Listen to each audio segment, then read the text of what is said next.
করছি। এসে গেছো মন?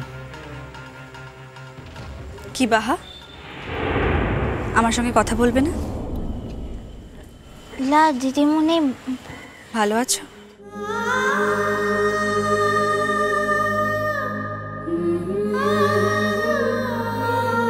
ও বাড়ির সকলে তোমাকে এত ভালোবাসে বাহা, আর তুমি ওই বাড়ি ছেড়ে বাইরে অন্য কোথাও থাকার কথা ভাবছো কেন?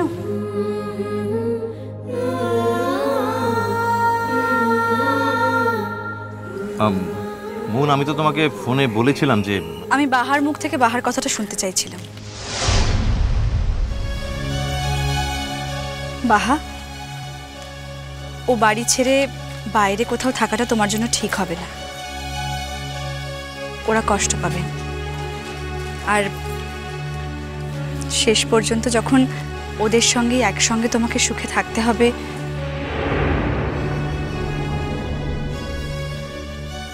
আমার সঙ্গে গাড়ি আছে, তোমরা তাহলে বাইকে এসো। মানে আমি বাড়ির একটু আগে অপেক্ষা করব। মানে আমার মনে হয় বাড়িতে আমাদের একসঙ্গে ঢোকাটাই ভালো। মন, তুমি কি একাই যাবে? ঠিক বুঝলাম না, মাঝ রাস্তায় ধোকা কোথায় পাবো? আমার বাইকটা আমার সঙ্গে আছে নেহাত, তা না হলে আমরা তিনজনে একসঙ্গে যেতে পারতাম। থ্যাঙ্কস অর্চি, এতটা কনসিডার করার জন্য। আমি একাই কমফোর্টেবল, গাড়িতে উঠি। ঠিক আছে, তাহলে আমরাও আসি।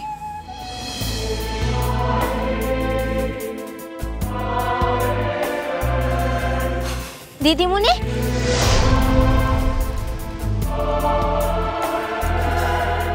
কি হলো?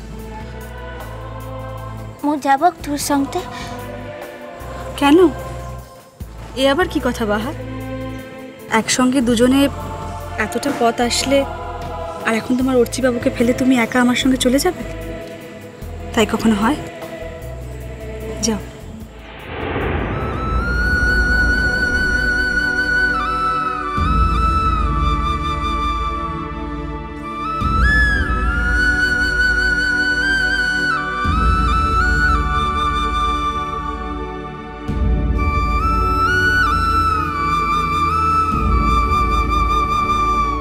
বাহা,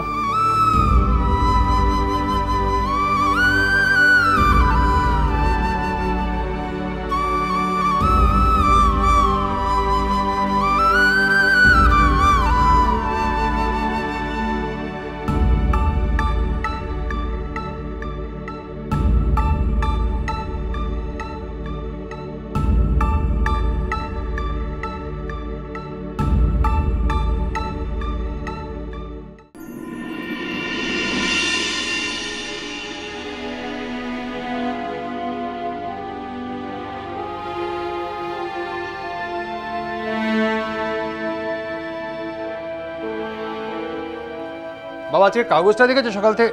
ও মা, এক কাপ চা দিও।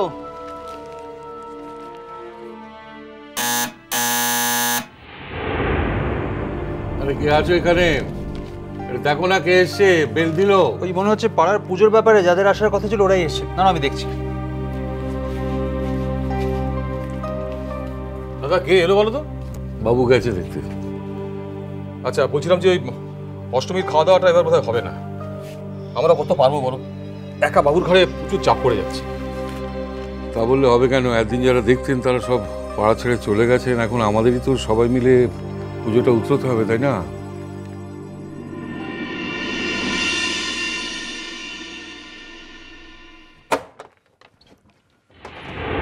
আরে মুন, ওটা সারপ্রাইজ! আয় আয় ভেতরে আয়, ভেতরে আয়। তাই বলি, কাল বোন আমার মুখের ওপর টাকাস টাকাস করে কথা বলে আজ বুঝতে পেরেছে নিশ্চয়ই দাদাভাই মনে আঘাত পেয়েছে, তাই আমাদের সবার ওপর আজ দয়া, তাই তো? শোন মুন, এরম হলে তোর আরো অনেক কঠিন কঠিন কথা শুনতে আমি রাজি আছি। বাড়ির বউ নাকি বাড়ি আসবে না, হ্যাঁ? মামার বাড়ির আবদার। আয় ভেতরে আয়। শুধু আমার সঙ্গে বকবক করে যাবে আর আসল লোকদের দেখবে না? আসল লোক? বাহা এসো।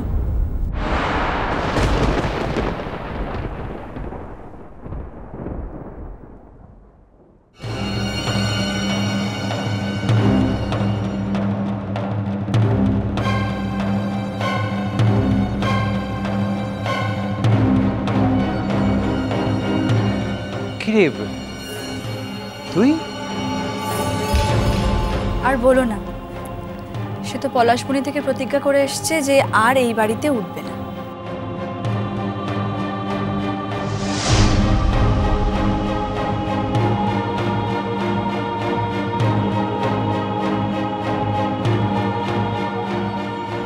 কমলিকার গলা না? কমলিকা এসছে মনে হচ্ছে। হ্যাঁ তাই নাকি?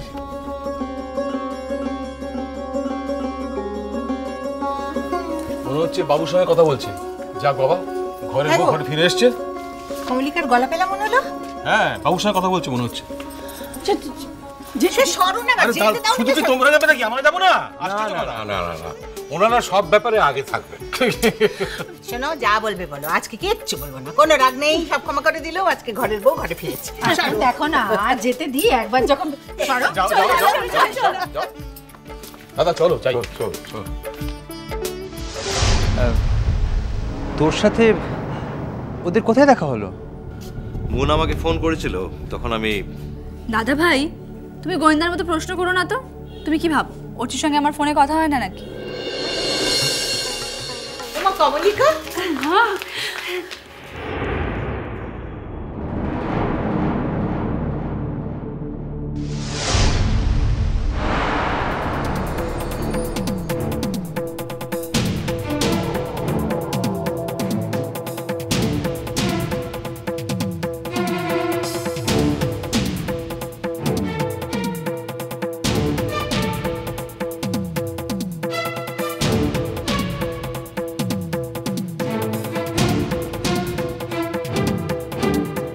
মা লক্ষ্মী, জেঠুমণি, আমাদের বাহামণির কি সাহস দেখেছো?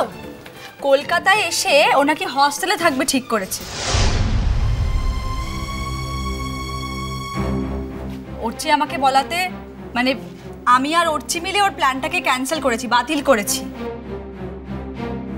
তুমি বলো তো, অর্চি তো প্রায় রাজি হয়ে গেছে। আমি বললাম তুমি খেপেছো নাকি? আমাদের বাড়ি থাকতে বাহা কখনো হস্টেলে থাকতে পারে?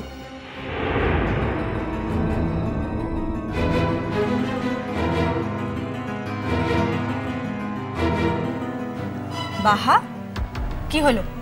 এতদিন পর তুমি বাড়িতে এসেছো, তোমার বড় বাবু কেমন আছে, বাড়ির সবাই কেমন আছে জানতে চাইবে না?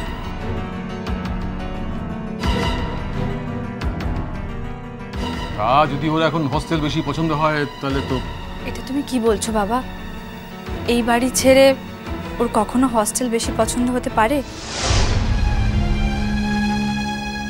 তা না, আসলে আমার মা বাহার সঙ্গে যে ইল বিহেভ করেছিল, সেটার জন্য ও ঠিক করেছে ও আর কখনো কারোর বাড়িতে থাকবে না।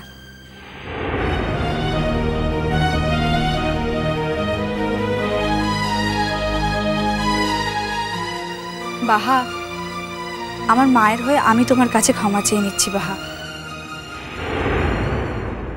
কিন্তু আমার মায়ের জন্য তুমি এই বাড়ির লোকেদের ওপর ইনজাস্টিস করো না।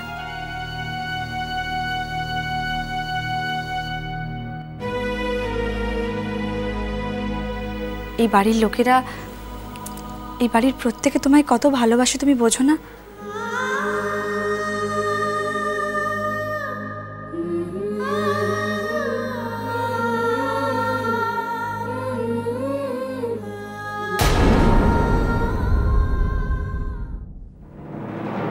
সবার কাছ থেকে ডেকে নিয়ে এলাম বলে রাগ করলে না তো?